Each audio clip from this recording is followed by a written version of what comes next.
Bible में ऐसा लिखा है नीति वचन कि तू समझ को पा, और समझ जो है ये बुद्धि के द्वारा, और बुद्धि जो बढ़ती है वो ज्ञान के द्वारा बढ़ती है। और बाइबल कहती है मेरे ज्ञान के ना होने तो मेरी प्रजा बंधुआई में चली नाश हुई जाती। पहले बंधेगा उसके बाद नाश होगा। किसी की मुंडी काटना, गर्दन काटना तो हाथ बांधना पड़ेगा, पहले पाँव बांधना पड़ेगा, तब उसको ऐसा करके जमीन में लौटाओगे उल्टा, और एक तलवार उसकी गर्दन पे मारने वाला मारता है तो गर्दन क्या होती कट जाती। तो बंधुआई में जाने के बाद नाश होता है।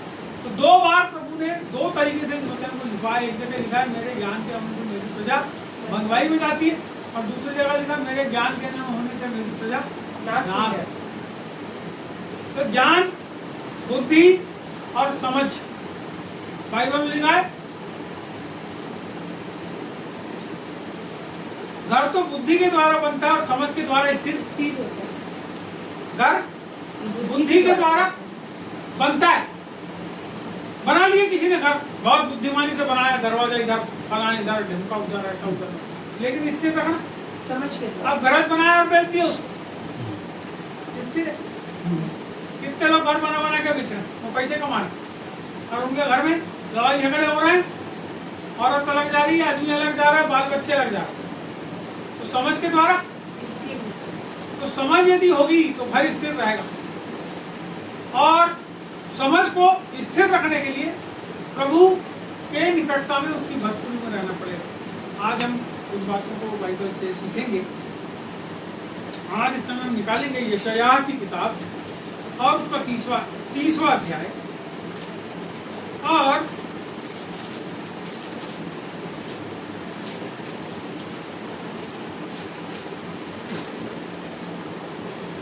से 8 से पढ़ दीजिए, 30 का 8। अब जाकर आज्ञा न मानने वाले लोग, अब जाकर इसको उनके सामने पत्थर पर खोद और पुस्तक में लिख कि वो भविष्य के लिए वरन सदा के लिए साक्षी बने रहे, क्योंकि वे बलवा करने वाले लोग और झूठ बोलने वाले लड़के हैं जो यहोवा की शिक्षा को सुनना नहीं चाहते। वे दर्शियों से कहते हैं दर्शी मत बनो, और नबियों से कहते हैं हमारे लिए ठीक नबूवत मत करो। हमने चिकनी चुपड़ी बातें बोलो, धोखा देने वाली नबूवत न करो, मार्ग से मुड़ो, पथ से हटो, और इजराइल के पवित्र को हमारे सामने से दूर करो। इस कारण इजराइल का पवित्र यो कहता है, तुम लोग जो मेरे इस वचन को निकम्मा जानते और अंधेर और कुटिलता पर भरोसा करके इन्हीं पर टेक लगाते हो, इस कारण ये अधर्म तुम्हारे लिए ऊंची दीवार का टूटा हुआ भाग होगा और फटकर गिरने पर हो, और वह अचानक पल भर में उठकर गिर पड़ेगा। बोलो यीशु मसीह की जय। यहाँ पे कुछ बातें लिखी है, और ये जो बात लिखी है ये बहुत समझने की बात है। अभी थोड़े देर पहले आप यहाँ लिखा है, अभी इसको पहले मैं थोड़ा पढ़ देता हूँ, फिर आपको समझाता हूँ उस बात को जो अभी आप लोगों ने महसूस किया। यहाँ लिखा है, अब जाकर इसको उनके सामने पत्थर पर खोद और पुस्तक में लिख कि वह भविष्य के लिए वरन सदा के लिए साक्षी बनी रहे।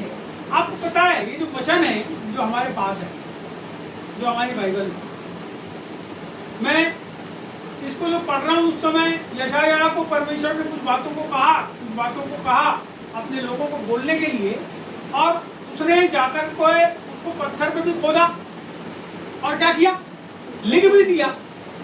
और क्यों लिखा? वो सदा के लिए साक्षी बनी रहे। लेकिन मैं आपको बताऊं, ये जो बात है ये पूरी बाइबल के ऊपर लागू है। आज भी पूरी बाइबल पे बात आज भी लागू है। ये हमारे सामने लिखी हुई रखी ना, आपको पता है लिखी हुई क्यों है? चमड़े के ऊपर जो लिख दिया उनने, पत्थर की पटिया पे जो लिख दिए, मिट्टी के ऊपर, मिट्टी की टेबलेट बनती थी पहले, पटिया उसको बोलते हैं, पटिया टेबलेट। आज हम अंग्रेजी में जिन लोगों ने खोज कर उन्हें टेबलेट बोलते हैं, तो हम लोग पटिया बोलते हैं। हाँ तो वो काय पे लिखी मिली? बाइबल खुदी हुई थी, पत्थर की जो प्लेट्स हैं उसके ऊपर खुदी हुई थी, चमड़े के ऊपर लिखी हुई थी। स्क्रोल में, स्क्रोल का मतलब ऐसा लंबा चमड़ा, उसको ऐसा करके ढूंढेल के एक कांच के अंदर भर के उसके ऊपर ढक्कन लगा के ऐसा करके लेप लगा के उसको बंद कर। तो ये सब चीजें मिली, परमेश्वर ने लिखवाया, हम सबको मिली, और हम सब जो हैं उस मिली हुई परमेश्वर की आज्ञाओं को, उसके वचनों को हम लोग क्या करते हैं? सदा के लिए साक्षी ठहरे बोलता है, सदा के लिए।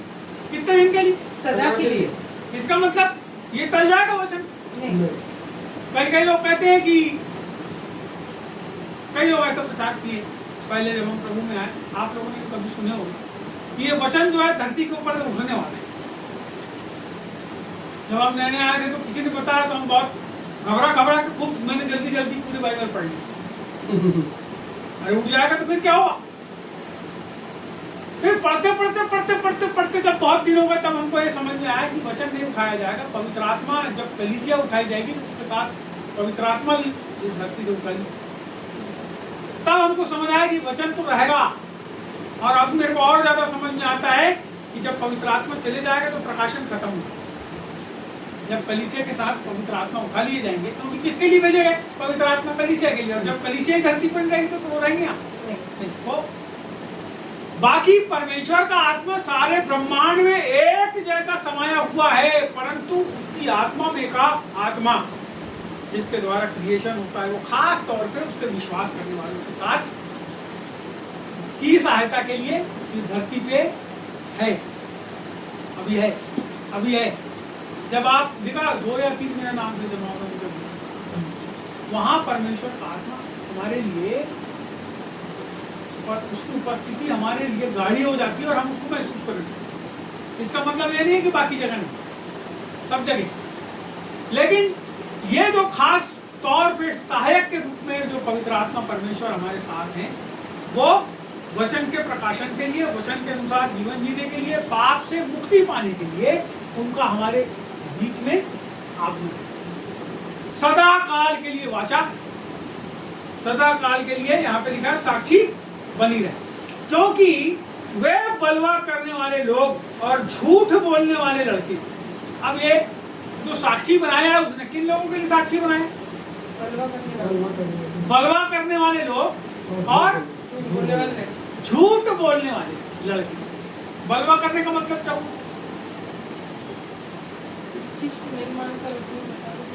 बलवा करने का मतलब क्या हुआ? इसी चीज के विरुद्ध में, मतलब हुल्लड़ मचाना, दंगा करना, लाठी चमकाना, तो ऊंचे गलत शब्दों का उपयोग करना, हुल्लड़ नहीं। बलवा करने का मतलब ये कि आज प्रभु के अनुग्रह से, मान लो एक बात समझाता हूँ छोटी सी। प्रभु के अनुग्रह से आज हम 25 लोगों का झुंड है, छोटा झुंड है ना, 25 लोगों का झुंड है।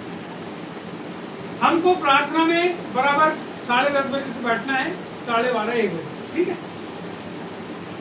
लेकिन जब इस बात को हम सब लोगों ने एक साथ स्वीकार करी और बैठने लगे, और जब इसका निरादर कोई करने लगता है, जो हम लोगों ने फैसला लिए, जब इसका कोई निरादर करने लगता है तो वो बलवा करने वाला है।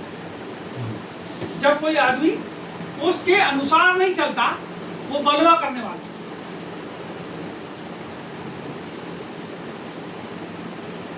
वही तो बलवा करने वाला है।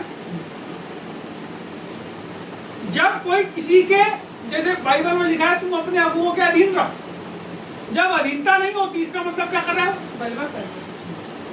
और जब वो बलवा करेगा तो स्वाभाविक है झूठ भी बोले। झूठ क्यों बोले? अपने आप को बचा रहा है। क्या वो काम ऐसे कर रहा है और अपने आप को छिपी छुपी बातों में, झूठ में क्या कर रहा है? लिप्त करके सामने वाले खुश करने की कोशिश कर रहा है। लेकिन खुश करेगा क्या? क्योंकि उसके काम क्या करते हैं? इस बात को प्रकट करते हैं कि वो वास्तव में कैसा है। यहाँ इस वचन को थोड़ा सा समझना। हम लोग क्या सोचते हैं, कई बार किसी लाल झगड़ा कर लिया फिर से जाके दे लिया, वैसा नहीं। वो बलवा नहीं होता। बलवा वो होता है जब बोले कि हम 5 लोग मिलके फलाने काम करेंगे और उसमें से 4 आदमी गायब होगा, एक आदमी बैठे ही रास्ता देखते, इसका मतलब बाकी के 4 लोगों ने बलवा, उसको मानी नहीं बात, वो बलवा होता है। बलवा ये नहीं है, अभी मान लो हम 6 लोग घर में रहते हैं, परिवार में 6 आदमी हैं, आपके घर में कितने साहब? 4।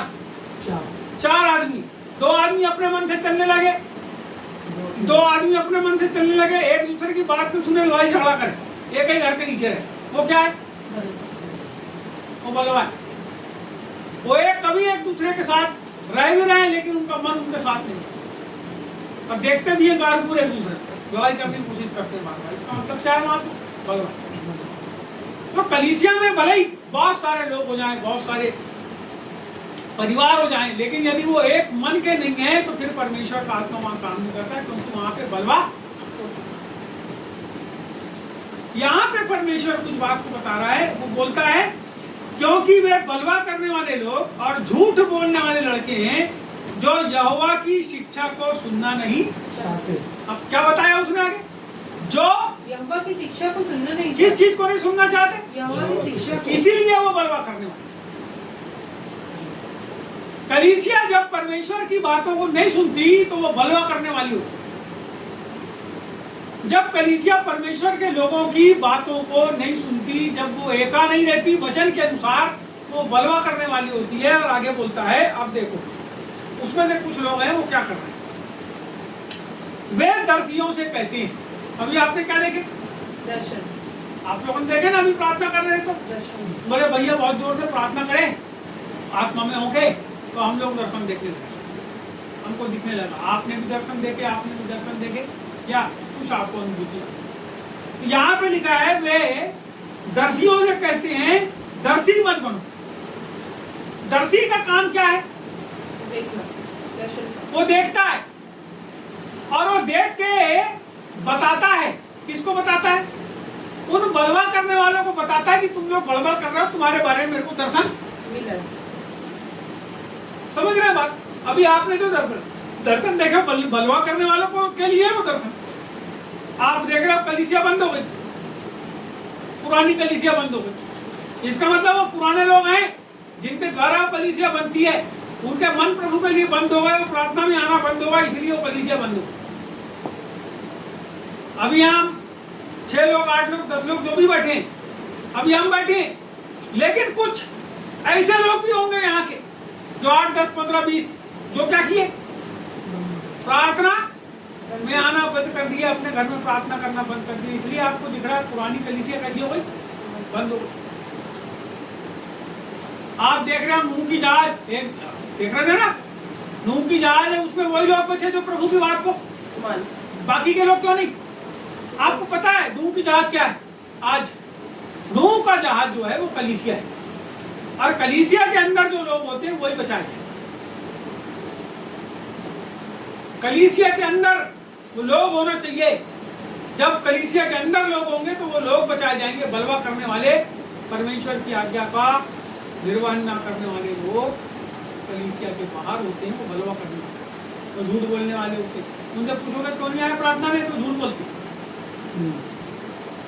कई प्रकार के झूठ बताएंगे,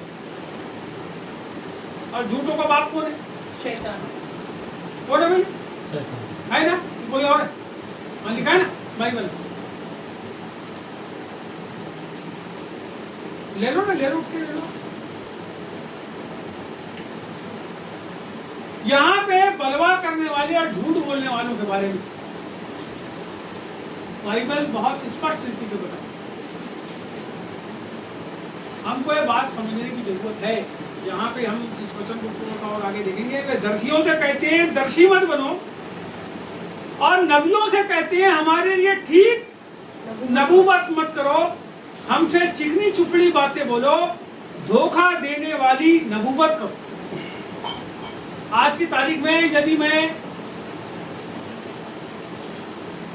आपके बारे में बताऊं तो परमेश्वर आपके लिए रास्ता खोल रहा है, और आने वाले महीने में आपके लिए कार आ जाएगी, और आप कार में बैठ कर घूमोगे, और आपको प्रभु बहुत पैसे देने जा रहा है आगे चल, तो आप बहुत खुश होगे। मैं बताऊंगा, एक लड़का है आपका, वो आपकी बात नहीं सुनता, तो आप बोलोगे हाँ सही बोल रहा हूँ, सही बोल रहा हूँ। और परमेश्वर उसके जीवन को बदलने जा रहा है। आप अपने घर में हमारी प्रार्थना सभा रखाओ, हमको बुलाओ। चिकनी चुपड़ी बात हो गई, आप बहुत खुश हो जाओ, हम पास्टर को बुलाएंगे अपने घर में, प्रार्थना सभा रखाएंगे। उसके बाद आप हमको अपने घर बुलाओ, हम आपके घर आएंगे और वही सब बातें जो अभी आपको बताए, वही सब उसी प्रकार की और 20 बात आपको बताएंगे। आप लोग बहुत खुश हो जाओगे। हाँ, अपनी जेब से कुछ धन निकाल के हमारी जेब में डाल। लोग ये चाहते हैं कि परमेश्वर की बातें उनको ना बताई जाए, उनके पापों के बारे में ना बताया जाए, उनके गलत कामों के बारे में ना बताया जाए, वो जो गलतियां कर रहे हैं उसके बारे में ना बताया जाए। लोग ये चाहते हैं कि हमारे मन के अनुसार हमारे लिए तुम बात करो, हमारे मन के अनुसार हमारे लिए वचन बोलो। अरे नहीं यार, वो हम वाले चर्च में नहीं जाते, पास्टर बहुत डांटता है, बहुत डांटता है, ऐसी ऐसी बात बोलता है। भैया मंच के ऊपर से क्या बताएं? क्यों? तुम्हारे मन के अनुसार नहीं है, इसलिए। वो तो प्रभु के वचन की बातों को सामने वाला आपको बता रहा है और आप उसको सुनना नहीं चाह रहे। आपके कान मोटे हो गए, आप अपने मन के अनुसार प्रभु के वचन को सुनना चाहते हो, जो आपको चिकनी चुपड़ी बातें लगा के, अच्छा बढ़िया मसाला लगा के, फिश फ्राई करके, अच्छा तेल डाल के, अच्छा मसाला डाल के जो दे आपको, आप उसको पसंद करते हो। अच्छा बढ़िया मुर्गा बनाया और कोई नमक डालना भूल जाए तो बोले हट बेकार बनाया, अच्छा नहीं बनाया। सामने वाले ने अपना कलेजा खोल के तुम्हारे लिए क्या किया? परस दिया, और तुम बोलते हट अच्छा नहीं। क्यों पता है? क्योंकि आपकी जीभ में नमक का स्वाद नहीं लगा ना, नमक डालने लगा ऊपर से थोड़ा सा, तुम्हारे हिसाब से होगा। तो परमेश्वर का जो वचन है वो आपके जीवन के लिए, लोगों के जीवन के लिए कैसा है? वो जीवन को देने वाला है, उसको बदलने वाला है। लेकिन लोग यहाँ बोल रहे हैं, क्या बोलते हैं? वे दर्शियों से कहते हैं दर्शी मत बनो, नबियों से कहते हैं हमारी ठीक नबूवत मत करो, हमसे चिकनी चुपड़ी बातें बोलो, धोखा देने वाली नबूवत करो, मार्ग से मुड़ो, पंथ से हटो और इजराइल के पवित्र को हमारे सामने से दूर करो। अरे भैया, ये बार बार ईसा मसीह की बात बताते हो। प्रभु ने ऐसा किया, प्रभु ने वैसा किया। हाँ ठीक है, हमने भी पढ़े बाइबल, बहुत बार बार बताते हो तुम यीशु मसीह के बारे में, बार बार बताते हो तुम फलाने के बारे में, ढिमके के बारे में। अरे हम जो चाहते हैं, जो सोचते हो, वो तो बताते नहीं। तुम काय की प्रार्थना करते हो जी? तुम हमारे घर में आते हो, हमारे पाप के लिए प्रार्थना करते हो, हमारे अन्याय के लिए प्रार्थना करते हो। तो हमारे मन के हिसाब से प्रार्थना नहीं करते। हमारी लड़की को देखो, अभी तक बीमार है, तो सुधर नहीं रही। तो पापी अपने मन को फिरा, अपनी लड़की को बोल जो गलत रास्ते में उस मार्ग से फिर जाए, तो परमेश्वर क्या करेगा? प्राचीन जो आया है तुम्हारे घर में, पास्टर जो आया है तुम्हारे घर में, जब वो तेल लगा के प्रार्थना करेगा तो क्या हो जाएगा? उसके रोग सुधर जाएंगे। तुम्हारे घर की जो समस्याएं तुम्हारे पापों के कारण है, तुम्हारे घर में जो रोग हैं वो तुम्हारे खुद के कारण है, क्योंकि तुम परमेश्वर से क्या करते हो? और तुम कहते हो कि हमारे हिसाब से कुछ नहीं हो रहा है, हमारे हिसाब से कुछ नहीं हो रहा है। यहाँ प्रभु का वचन बता रहा है कि तुम क्या कहते हो? हमारे सामने से, देखिए यहाँ लिखा है, यहाँ लिखा है मार्ग से मुड़ो, पथ से हटो और इजराइल के पवित्र को हमारे सामने से दूर करो। आप नहीं चाहते परमेश्वर हमारे जीवन के अंदर काम करे, आप क्यों उसके चेहरे को नहीं देखना चाहते? आपको बताऊं तो मूसा है, मूसा, बाबा मूसा, उनके बारे में बहुत अच्छी बात है। वो तंबू था, परमेश्वर का तंबू। वो तंबू, भैया सुन रहे? वो तंबू जो था ना, ऐसा करके तीन हिस्से, पहले आंगन था, उसके बाद पवित्र स्थान था, उसके बाद पवित्र। तो तंबू के ऊपर जब मूसा जाता था, उस तंबू के अंदर परमेश्वर से बात करने घुसा अंदर, आंगन को पार करके पवित्र स्थान, तो परमेश्वर वहां उससे बात करता था। और जब वो प्रभु उसके सामने होते थे, तो जब बात करता था तो उसमें जो चेहरा था ना, उस चेहरे के ऊपर उसका प्रकाश, उसका उजाला परमेश्वर का, तो मूसा का जो चेहरा था कैसा हो जाता था? प्रकाश से भर जाता था, उसका चेहरा प्रकाश से भर जाता। और जब वो बाहर निकलता था तंबू के बाहर, तो जो लोग थे उसके चेहरे के प्रकाश को देख के क्या होते थे? घबरा जाते थे, डर जाते थे। उसने क्या किया? उसने एक पर्दा बनाया। आज देखिए आपने मुस्लिम महिलाएं लोग एक पर्दा अपने चेहरे के ऊपर लगाती, नकाब, क्या बोलते हैं? बुर्का, बुर्का। चेहरे नकाब लगा, तो वो अपने चेहरे के ऊपर एक ऐसा करके बुर्का बनाया था, ऐसा करके ढांप लेता था ऐसा। अब चेहरे का जो उजाला था वो बाहर जाएगा नहीं जाएगा, वो उसके चेहरे, तो लोग डरते नहीं थे, बोले मूसा आ रहा है, क्योंकि बुर्का वाला एक ही आदमी था उस पूरे क्षेत्र में। वो कौन था?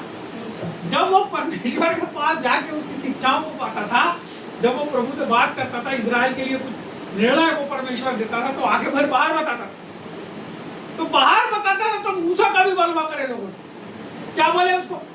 बोले ये फ्रीपण में हमारा अगुआ बन गया, ये हमारे ऊपर जबरदस्ती राजा बन गया, अरे हमको ऐसा बताता है वैसा बताता है, फलाना करता है ढिमका करता है। कुछ लोगों ने बलवा करे। अब बाइबल में ऐसा लिखा है कि धरती है, वो धरती ने ऐसा मुंह खोल के ऐसा लिखा है उसके बारे में, क्या करी उसको, उसके खानदान समेत अधोलोक में।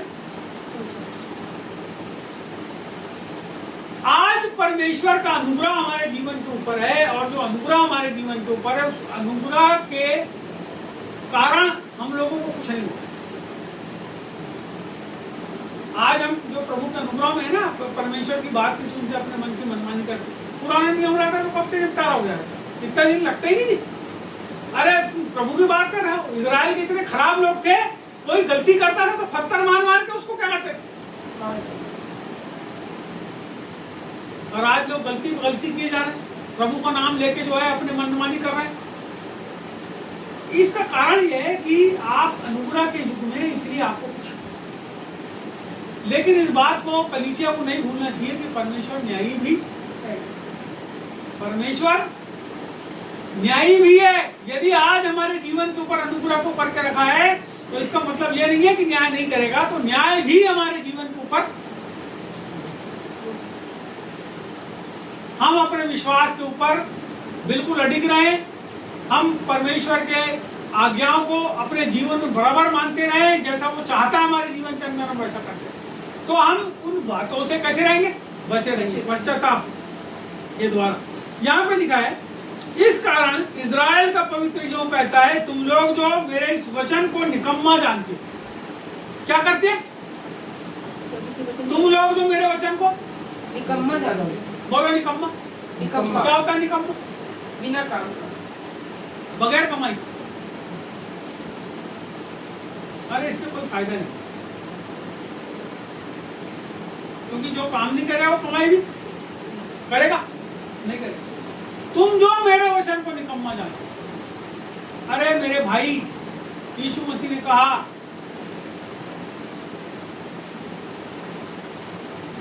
जो वचन परमेश्वर के मुख से निकलता है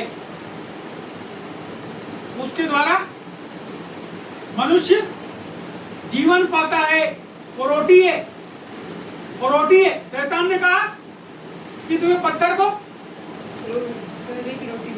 रोटी बन जाओ। उसने क्या कहा है मसीह ने?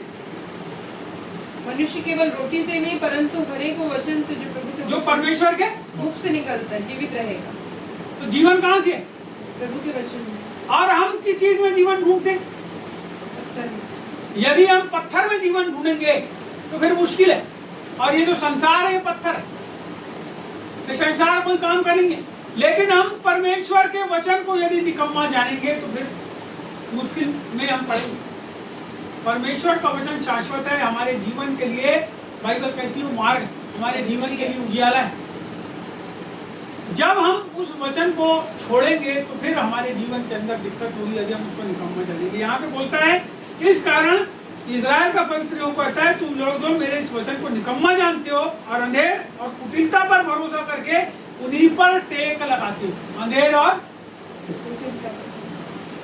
किसी के भी साथ अन्याय करना और कुटिल काम करना, उसी पर टेक लगाने का मतलब भरोसा करते हो। सीधी सीधी बात है, परमेश्वर के ऊपर भरोसा रखना चाहिए। हम किसके ऊपर भरोसा रखते हैं? किसके ऊपर टेक लगाते हैं? अपने दिमाग में एक योजना बना लेते हैं। कुटिलता क्या है? गलत तरीके से किसी काम को करने की नीति कुटिलता कहलाती है। परमेश्वर के वचन के विरुद्ध ऐसी नीति बनाना जिसका संबंध परमेश्वर से नहीं है, जब आप ऐसी नीति को बनाते हैं वो कुटिलता कहलाती है। जब आप ऐसी नीति को बनाते हैं तब आप बहुत लोगों का नुकसान करते हैं, क्योंकि कुटिलता जो होती है वो एक फंदा होती है। आपने देखे शिकारी बहेलिया जो होता है क्या करता है, जाल लगाता है चिड़िया को पकड़ने के लिए। जब वो जाल लगाता है तो क्या होता है, उसमें दाना डालता है। जाल लगा है और दाना भी डाला है, चिड़िया जाल में नहीं आती, वो दाना खाने आती है और बसती। इसका मतलब लालच। कुटिलता का जो काम होता है वो लोगों को लालच देना होता है। और बाइबल कहती है तुम क्या करते हो, कुटिलता पे टेक लगाते हैं। उसके ऊपर टेक मत लगाओ, परमेश्वर के ऊपर टेक लगाओ, परमेश्वर के ऊपर भरोसा रखो। जब आप उसके ऊपर भरोसा करके रखते हो तब आपका टेक परमेश्वर के ऊपर। टेक का मतलब सहारा, टेका। अब ये आप कुर्सी में बैठे हो, पीठ को ठिका टिकी है ना कुर्सी में आपकी पीठ करके आप नीचे, इसका मतलब टेका लगा है। तो टेका जो लगना है वो परमेश्वर का टेका आपके जीवन के ऊपर होना। यदि कुटिलता का टेका और अंधेर का टेका, अंधेर बोलो, अंधेर अंधेर का टेका, किसी ने बोला अंधेर नगरी चौपट, राजा। ये ऐसा वाला अंधेर नहीं है। अंधेर का मतलब अंधेरा, ऐसे ही है अंधेरा। क्या है अंधेर का मतलब? अंधेर का मतलब ये कि किसी का न्याय ना छुपाना, किसी के साथ अन्याय का। जो तुम्हारा नहीं है उसको मेरा है बोल के क्या करना, जबरदस्ती ले। किसी का हक को मारना, किसी के साथ अन्याय करना, किसी से पैसा ले लेना और उसको पैसे नहीं लौटाना, किसी का सामान ले लेना उसके सामान को वापस नहीं करना, चुपचाप किसी घर का कुछ सामान उठा के ले लेना, तो चुपचाप रहना आखिरी तक, वो ढूंढ ढूंढ के परेशान हो गया। क्या है? कोई तुम्हारे बाजू में बैठा है, चुपचाप उसका मोबाइल उठा के अपने खीसे में डाल ले, चलते चलना साइलेंट करके। क्या है? ये सब अंधेर है। आपको पता अंधेर का मतलब है ये अपने जीवन में उजाला करना, किसी के जीवन में अंधेरा करना, अपना फायदा करना, दूसरे का नुकसान करना। क्या है? अंधेर। ये लोग जो करते हैं ऐसा काम, उसके द्वारा वो सोचते हैं हम टिके हुए, हम बने हुए। लेकिन बाइबल इसके बारे में हमसे कुछ बात कहती है। यदि हम एक पन्ना पलटाएं और उसका 15, तो यदि आप पढ़े तो इसका उपाय बहुत अच्छा प्रभु ने दिया और उसको हमको फॉलो करना पड़ेगा। यदि हम फॉलो नहीं करेंगे तो मुश्किलें पड़ेंगे। और इसका उत्तर देखो प्रभु बहुत अच्छे से दे रहा है। पहले प्रभु ने बताया कि क्या करते हैं लोग, कैसे वो मेरे से बलवा करते हैं, कैसे वो अंधेर करते हैं, कैसे वो गलत काम करते हैं, पहले ये बताया प्रभु ने। और वो ये भी बताता है प्रभु कि उन लोगों को के साथ क्या होगा। वहां पे आप आगे पढ़ोगे तो वो भी लिखा है उन लोगों के साथ क्या होगा, बहुत सारा नुकसान लिखा है। लेकिन मैं नुकसान के ऊपर नहीं जाना चाहता। मैं आज आपको बताना चाहता हूँ यदि आपके जीवन के अंदर ये सब बातें हैं तो आपको उससे निकलना पड़ेगा। उसके लिए पढ़िए 15। प्रभु यहोवा इज़राइल का पवित्र यो कहता है, प्रभु यहोवा इज़राइल का पवित्र यो कहता है, लौट आने और शांत रहने में तुम्हारा उद्धार है। बोलता है लौट आने और शांत रहने और शांत रहने में। देखो यहाँ पहली चीज बोलता है लौट आने, इसका मतलब बलवा करने वाले साथ में तुम्हारे, हेलो, बलवा करने वाले साथ में तुम्हारे, तुम्हारा विरोध करने वाले तुम्हारे साथ है नहीं। उन लोगों से बोलता है लौट आने। पहली चीज क्या बोला, लौट आने। इसका मतलब वापस आना पड़ेगा प्रभु के पास। पहली चीज है परमेश्वर के पास वापस आना, लौट आना, परमेश्वर के पास वापस आ जाना। और बोलता है शांत रहने। शांत का मतलब सफाई मत दो, परमेश्वर जानता है। इसका मतलब यह है कि जो आके तुम चिकनी चुपड़ी बातें फिर से करोगे कि प्रभु मैंने तो ऐसा किया है, अपने पादरी को बताओ, पास्टर को बताओ, फलाने को बताओ, ढिमके को बताओ, अरे ये तो ऐसा हो गया, इसके कारण ऐसा हो गया, ये सब मत बताओ। लौट आने, लौट आओ और शांत रहने में तुम्हारा उद्धार, तुम्हारा उद्धार है। नहीं, तुम्हारा उद्धार है।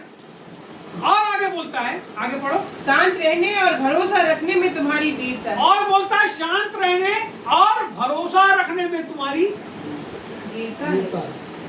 यहाँ दो बातों को इस वचन के अंदर में लिखा है। पहली चीज उसने बताया उद्धार और दूसरी चीज बताया वीरता। उद्धार कैसे मिलेगा? लौट आने और शांत रहने से। उद्धार कैसे मिलेगा? लौट आने और शांत। बाइबल में लिखा मन फिराओ क्योंकि स्वर्ग का राज्य निकट है। इसका मतलब लौट आने का मतलब क्या है?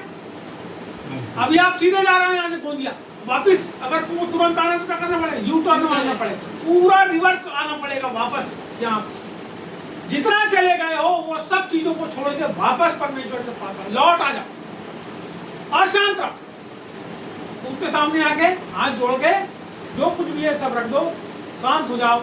वो बोलता है लौट आने और शांत रहने में तुम्हारा उद्धार है। दूसरी बात क्या बोल रहा है? शांत रहने और भरोसा रखने में तुम्हारी। शांत रहने और भरोसा रखने में। अभी हम बहुत समस्या में हैं, अभी हम बहुत संकट में हैं, अभी हम बहुत अभाव में हैं, अभी हमारे पास खाने के लिए नहीं है। जब एक आदमी पाप से फिर के वापस आता है ना तो बहुत सारी चीजों में उसके पास कमियां हो जाती हैं। उसके पास पहली चीज तो भरोसा रहता नहीं, क्योंकि वो उद्धार के बाहर हो जाता है। भरोसा कैसा होता है? उसका टूट जाता है। तो आसरा उसके पास रहता नहीं है। आसरा और भरोसा दोनों को आप जोड़ोगे तो एक चीज बन जाएगी। यहाँ पे एक बड़ी बात ये है, ये बोलता है शांत रहने और भरोसा रखना। शांत रहना और अब जब आप वापस लौट आए हो तो दूसरी चीज आपको क्या करना है? कोई भी समस्या हो, कोई भी दिक्कत हो, कोई भी ऐसी विपरीत बातें हो, उन सब में कैसे रहो? कई लोग देखो, यीशु मसीह ने एक बात को बोला, तुम अन्य जातियों के समान आते हो, तुम अन्य जातियों के समान आते हो और मेरा सामने आके बकबक बकबक बकबक बकबक बकबक बकबक और सोचते हो मेरी प्रार्थना सुन ली। बोला ना प्रभु ने ऐसा कि नहीं बोला? अब कैसी प्रार्थना करते हो? कितनी बार आप परमेश्वर के सामने धन्यवाद प्रभु, धन्यवाद प्रभु, धन्यवाद प्रभु, धन्यवाद प्रभु, इससे ज्यादा तुम्हारे मुंह से निकला नहीं। और एक समय आया जब तुम चुपचाप होकर आधे घंटे प्रभु के सामने बैठे। यह स्थिति कितनी बार बनी आपके साथ? एक आध बार करे ऐसी प्रार्थना। यदि ऐसी प्रार्थना आपने करे हो तो वास्तव में आप प्रभु की के उस निकटता में पहुंचे। शांत रहने वाली प्रार्थना, घंटों से बैठ जाओ उसके सामने चुपचाप हो। अब चुपचाप ही रहो, कुछ मत बोलो। लेकिन वो स्थिति में जाने के लिए आपको लौट के आना पड़ेगा प्रभु के पास वापस। प्रभु बोलता है यीशु मसीह कि तुम अन्य जातियों के समान बकबक बकबक बकबक करते हो, लेकिन ऐसा मत करो। क्या बोला? क्या बोला इसके बाद? शांत हो जाओ। इसके बाद क्या बोला? नहीं, इस वचन के बाद क्या बोला? बाइबल पढ़े होगे तो बताओ। उसने बोला तू ऐसा कर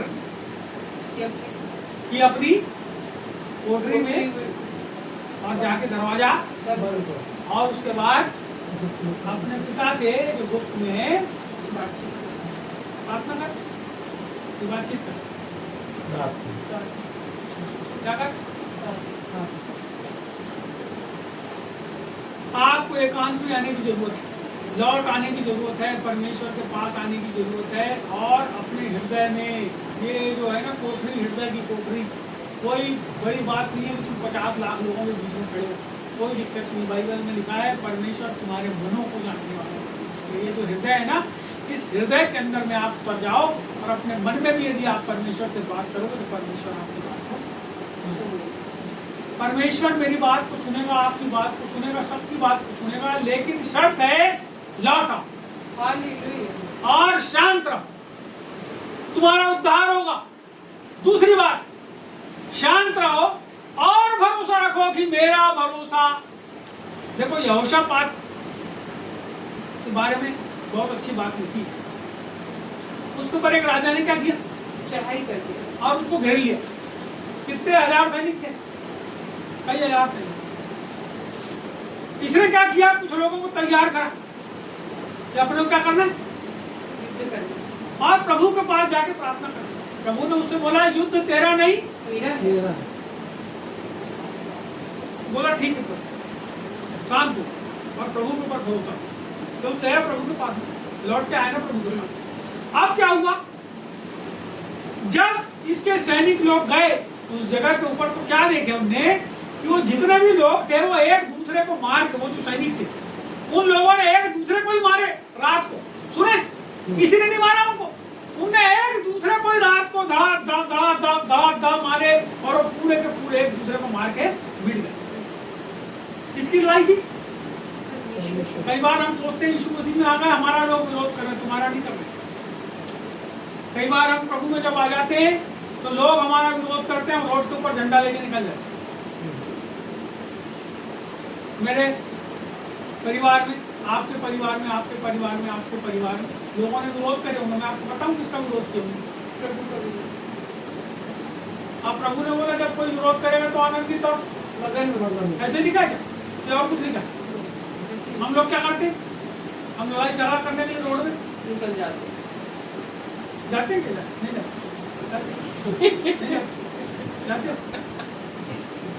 जाते पहले जाते थे अपने, इसका मतलब लौट के आते हैं वापस। देखो आप बताता हूँ, कहते हैं प्रोटेस्ट कर, अपने आप को बचाना। अब तुम ही अपने आप को बचाएगा तो प्रभु क्या करेगा? बोलेगा तू तो खुद ही बचा रहा, जा तू जा, तू बचा ले, मैं अपने घर में बैठा तू उस वर्ग को बैठा दिया था। सेना कैसी आएगी तुम्हारी सहायता? आज बहुत ये बात विचारणी है कि हम शांत हैं कि नहीं प्रभु के सामने, और उसके ऊपर हमारा भरोसा है कि कितनी बार लोग हमको पूरा तोड़ देते हैं, पता है? हम अपने घर में बात करते हैं, अपने परिवार में, हम दूसरे लोग से बात नहीं करते। हम अपने परिवार में बात करते हैं, उसने हमारे साथ ऐसा किया, वैसा किया, फलाना किया, क्या मिसेज भी बोलती है ना, ऐसा हुआ वैसा हुआ। मैं भी बोलता हूँ ऐसा हुआ वैसा हुआ। और आखिरी में मैं उनको बोलता हूँ जान दो ना, छोड़ दो उसको, हटाओ उसको, अपने कोई मतलब नहीं, छोड़ दो उसको, छोड़ दो उसको। वो भी बोलते हैं कहाँ तुम भी टेंशन ले, तो छोड़ो ना, जान दो उधर। क्या हो गई बात? हमारा भरोसा किस पे? आपका भरोसा किस पे? अरे जो गवर्नमेंट उन्हीं के साथ है जो तुमको पीट रहे हैं, तो वो तो गवर्नमेंट तुम्हारी बात सुनने वाली है? सुनने वाली? अरे जब राजा तुमको मार रहा है तो कौन आदमी आके बचा लेगा तुम? तो हम हमारा भरोसा परमेश्वर के ऊपर होना। मैं इस वचन को थोड़ा सा और पढ़ना चाहूंगा, और ऐसा लिखा है, तुमने उसको पढ़ो आगे, परंतु तुमने कहा है? परंतु तुमने ऐसा नहीं किया। क्या लिखा? परंतु तुमने ऐसा नहीं किया। आप प्रभु का चाह रहे हैं। देखो लोग ये वचन को ना जब पोस्टर बनाती दीवार के ऊपर चिपकाने के लिए तो इतना बार लिख देते, उसके आगे लिखा है परंतु तुमने ऐसा नहीं किया। किया तुमने ऐसा नहीं किया तो करो। वहां लिखा है तुमने ऐसा नहीं किया, इसका मतलब वास्तव में लोगों को जो प्रभु ने बताया है कि लौट आओ, मन से आओ, शांत रहो, शांत रहो, तुम्हारा उद्धार हो, शांत रहो और भरोसा रखो, भरोसा रखो।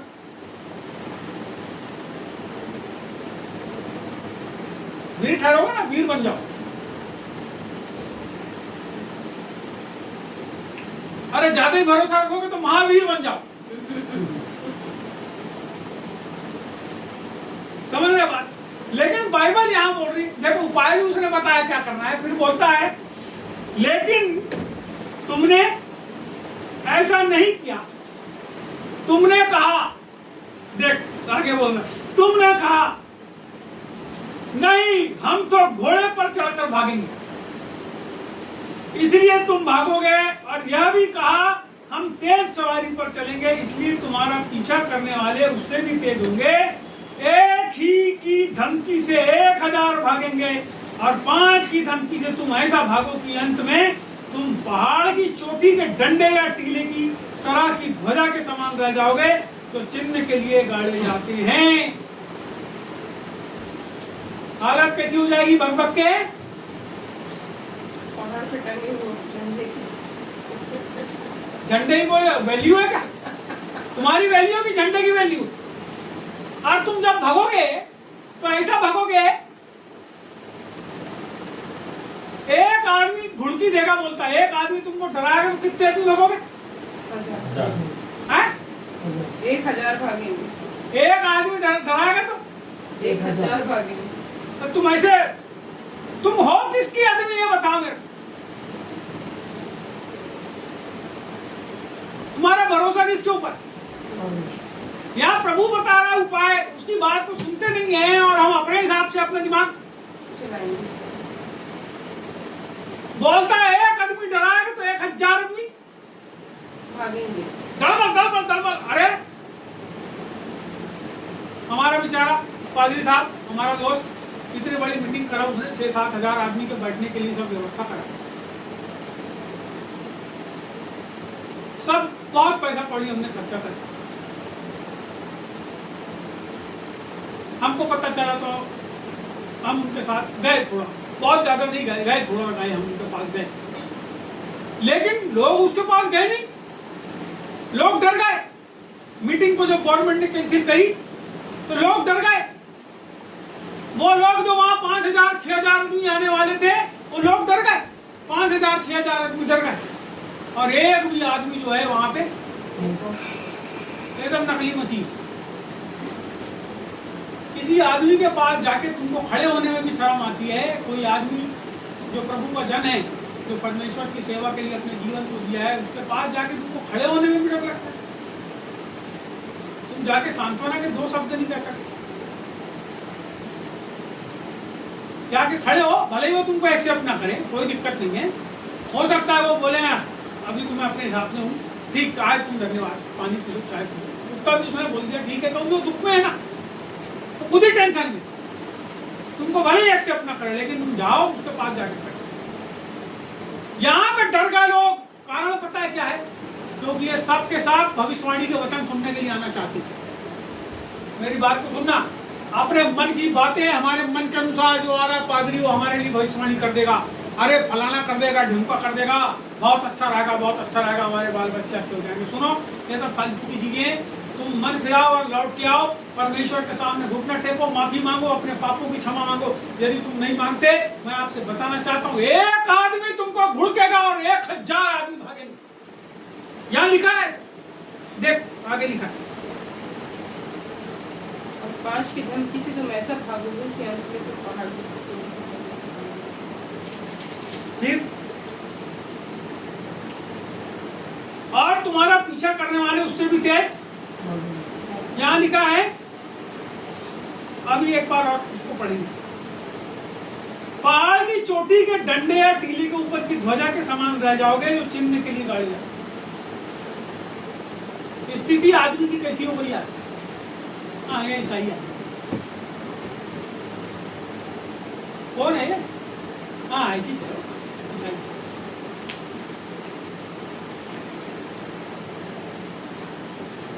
बहुत इशू करता, देखो ना इसकी हालत कैसी है।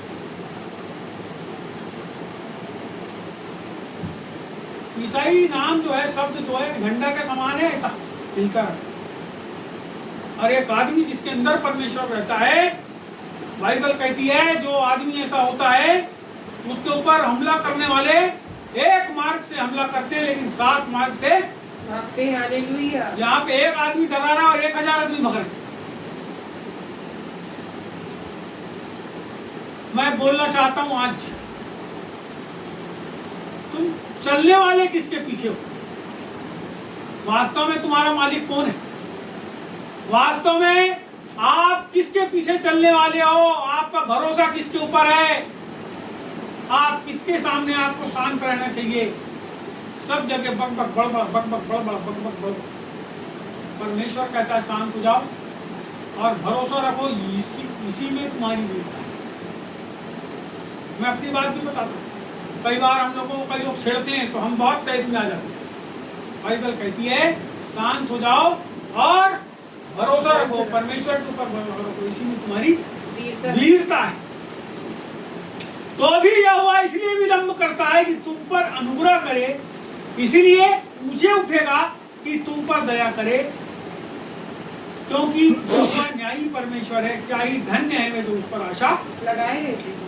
देखिए अभी हमारे जीवन के अंदर जो भी परमेश्वर कर रहा है, जो भी विलंब हो रहा है हमारे जीवन में, जो भी व्यवस्थाएं, उसका कारण है कि हमारे ऊपर परमेश्वर का, इसीलिए जब अनुग्रह हमारे जीवन के ऊपर है, हम अपने आप को नम्र करें दिन। आइए हम प्रार्थना करेंगे।